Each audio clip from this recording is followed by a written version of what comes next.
Ladies and gentlemen, family and friends, scholars and dignitaries, welcome to another episode. Welcome to my world.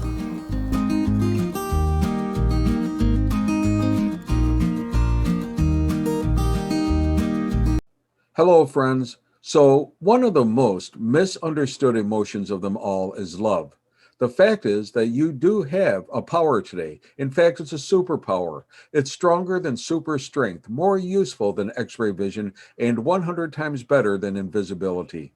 You have the power of love, and that's an amazing gift. It's a power to create peace. It's a power to heal. It's a power to ward off evil. It's a power to bind people together and unify rather than divide. And it's a power that will give you and others faith and hope in these most difficult and tumultuous times. But love is misunderstood because it doesn't reside in the purely physical world.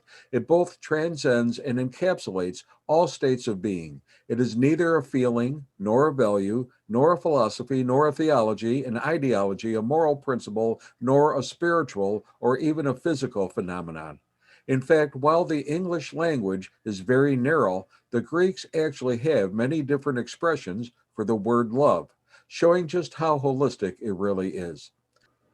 The five main types of love, according to the Greek philosophers, are eros, which is more commonly known as physical or sexual passion and intimate love, then philia, or the love you have for your friends, then storge, which is the love you have for your family, and this is a deep and empathic love. And then there's philaudia, which is self-love, or the love you have for yourself.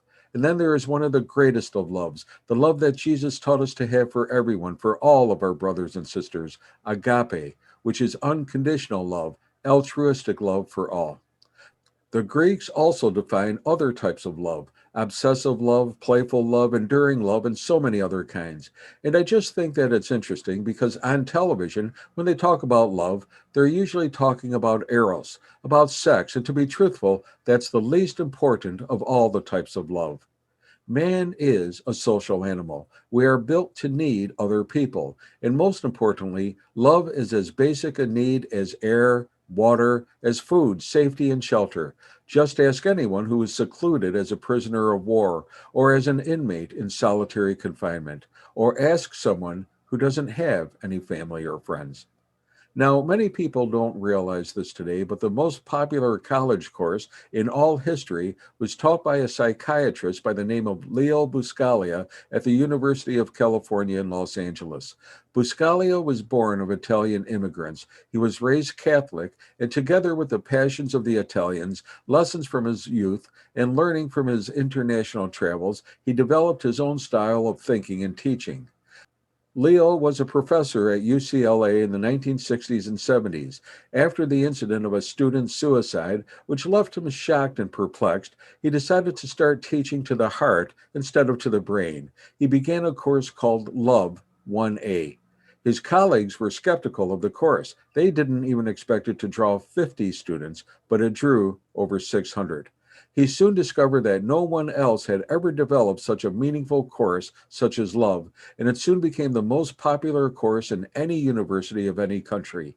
People wanted to learn about love. People needed to learn about love. Life is our greatest possession, and love its greatest affirmation, Leo would often say. And one of his greatest quotes today truly shows the power of love. Too often we underestimate the power of a touch, a smile, a kind word, a listening ear, an honest compliment, or the smallest act of caring, all of which have the potential to turn a life around.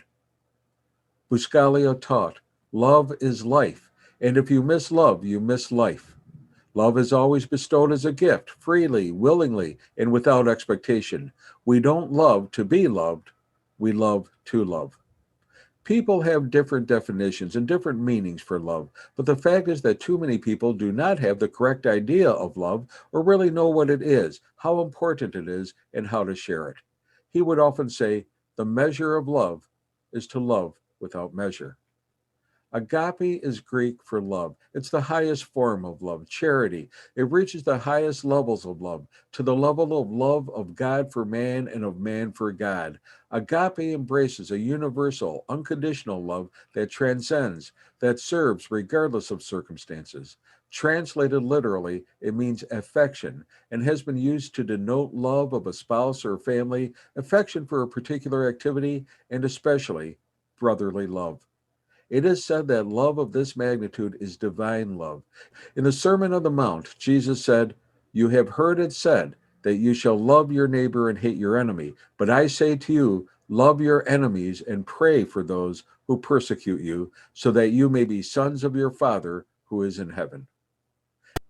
And Buscaglia noticed that all major religions had one thing in common, the fact that love was an intrinsic element to the nature of all religions. The essence of agape love is goodwill, benevolence, and willful delight in the object of love. Unlike our English word love, agape is not used to refer to romantic or sexual love, nor does it refer to general friendship. It is distinguished from the other types of love by its high moral nature and strong character. With agape love, you don't love because someone is worthy, your love makes them worthy. You don't love because someone is beautiful, your love makes them beautiful. It is a love that is thankful, a love that is sacrificial, a love that is a light that will drive out the darkness, a light that is not reserved but free flowing.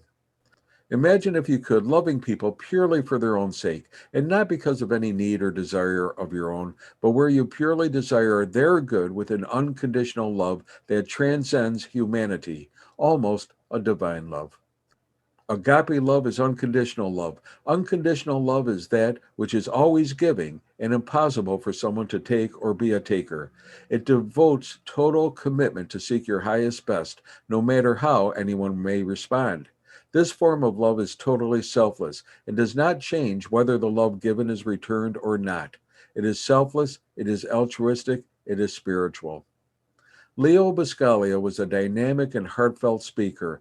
His messages and presentations were so warm and inviting that they touched viewers' hearts time and again.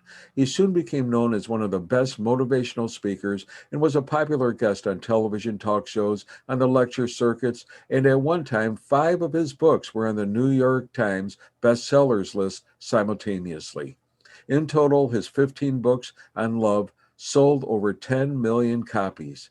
He once said, "Don't spend your precious time asking, 'Why isn't the world a better place?' It will only be time wasted. The question to ask is, 'How can I make it better?' To that, there is an answer." Leo eventually became known as Dr. Love. His trademark became a hug, which he would give at the hundreds of conferences and presentations where he spoke. Often thousands of people would stand in line afterwards waiting for a hug from Leo, and he didn't disappoint them. He often stayed hours after his programs, giving each and every person a hug. Leo was a humanitarian, a philosopher, a therapist, a writer, and a professor, and he had another profound saying for everyone, quote, "Only when we give joyfully, without hesitation or thought of gain, can we truly know what love means." Leo Buscaglia's one goal was to inspire all to love despite headaches, heartaches, trials, and tribulations. Sadly, he passed on June 12, 1998, at his home in Glenbrook, Nevada. And if he had only one saying for all occasions, good or bad, it would be, "Love conquers all." Oh, and do you know that saying of his? Too often we underestimate the power of a touch, a smile, a kind word, a listening ear, an honest compliment, or the smallest act of caring, all of which have the potential to turn a life around. Well, he was right. I personally know several people that had hit lows in their life and, in fact, were suicidal. And do you know what turned them around? A smile, a kind word, a small act of caring, something called an act of love. It saved their lives and ultimately their families too. Hey, be safe, be well, and always remember the power of love. Thank you, Leo. We loved you, and may God bless.